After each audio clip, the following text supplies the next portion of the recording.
Have you ever wondered what songbirds are actually saying to each other with all of their chirping? Or what your cat could possibly be yowling about so early in the morning?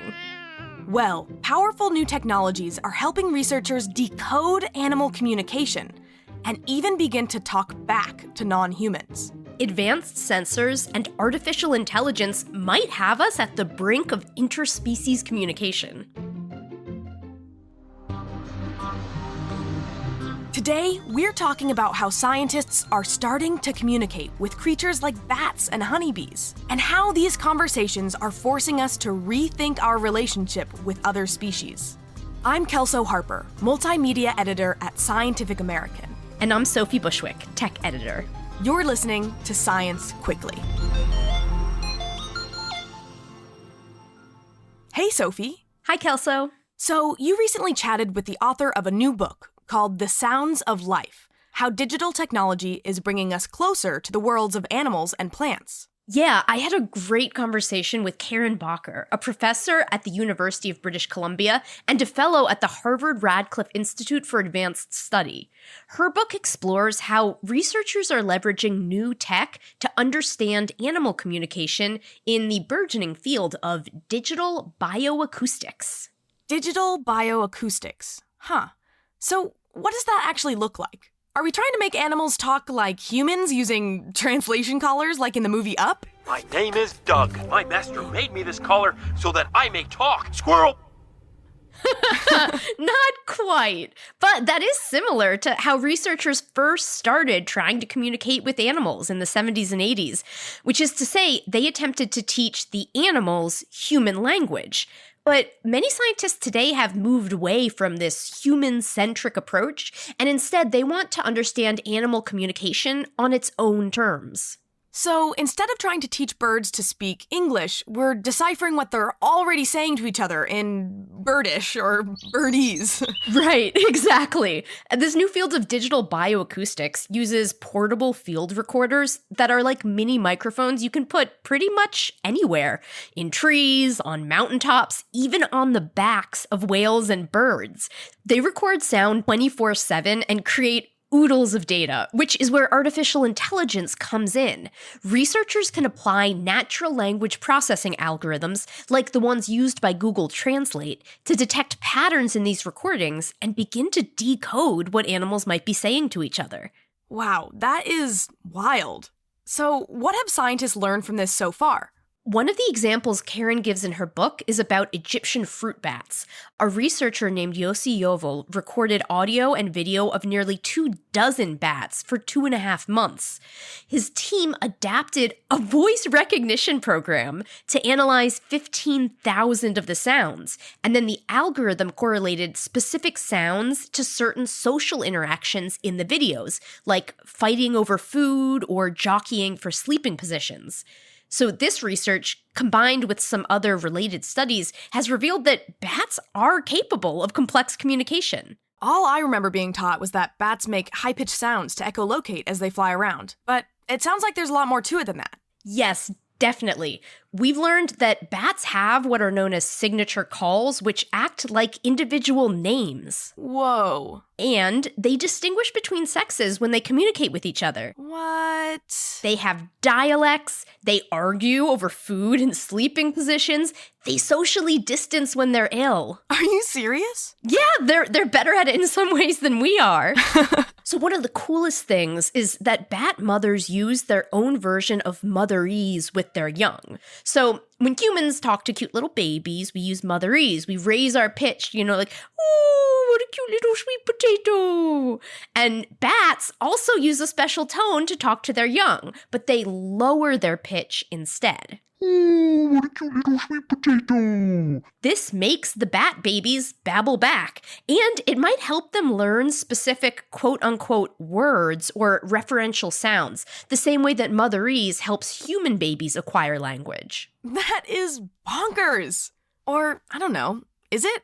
Do I just think it is because I've been caught in that trap of thinking that humans are somehow completely different from other animals and we have a, uniquely sophisticated way of communicating? Are we learning that we might not be quite as special as we thought? Kind of, yeah. This work is raising a lot of important philosophical questions and ethical ones, too. For a long time, philosophers said we would never be able to determine if animals can be said to have language, let alone be able to decipher or speak it. But these new technologies have really changed the game. One thing that Karen said during our interview is that we can't talk to bats, but our computers can. You and I can't hear, let alone keep up with, the fast, high-pitched communication between bats, and we certainly can't speak it ourselves, but electronic sensors and speakers can.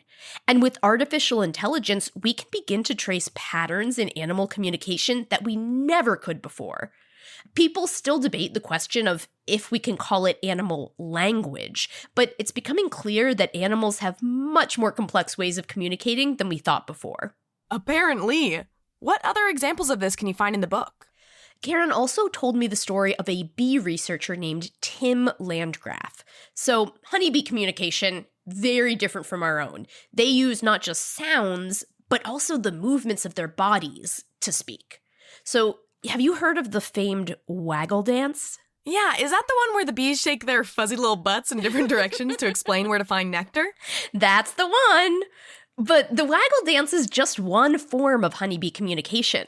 Landgraf and his team used a combination of natural language processing, like in the bat study, and computer vision, which analyzes imagery, to decipher both the sounds and the wiggles of bee chatter.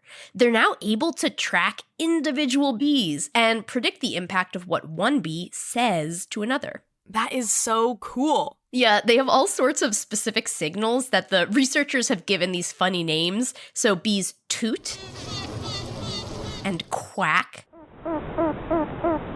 They have a whooping sound for danger,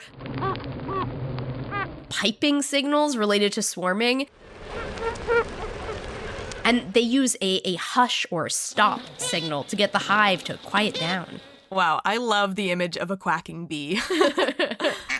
Landgraf's next step was to encode what they learned into a robotic bee, which he called, drumroll please, RoboBee! Classic. After 7 or 8 prototypes, they had a RoboBee that could actually go into a hive, and then it would emit commands like the stop signal, and the bees would obey. That is bananas! Just one step closer to the very science-based world of Bee Movie. The height of cinematic achievement, truly. I gotta say something. You like jazz?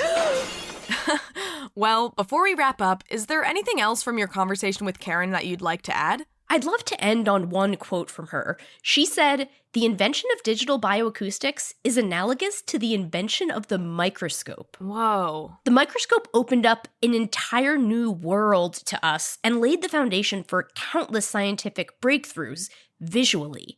And that's what digital bioacoustics is doing with audio for the study of animal communication. Karen says it's like a, quote, planetary scale hearing aid that enables us to listen anew with both our prosthetically enhanced ears and our imagination. What a great analogy. Yeah, it'll be really interesting to see where the research goes from here and how it might change the way we think about the so-called divide between humans and non-humans. Yeah, I'm already questioning everything I thought I knew. Well, Sophie, thank you so much for sharing all of this with us. Squeak, squeak, buzz, buzz, my friends. And a buzz, buzz right back to you. If you're still curious, you can read more about this on our site in Sophie's Q&A with Karen Bacher, and of course in Karen's new book, The Sounds of Life. Thanks for tuning in to Science Quickly. This podcast is produced by Jeff Delvicio, Tuli Cabose, and me, Kelso Harper. Our theme music was composed by Dominic Smith. Special thanks today to Martin Benchik of Nottingham Trent University and James Nye at the University of California, San Diego for providing excellent examples of honeybee toots and quacks and whoops. Don't forget to subscribe, and for more in-depth science news, features, podcasts, and videos, head to scientificamerican.com. For Scientific American's Science Quickly, I'm Sophie Bushwick. And I'm Kelso Harper. See you next time.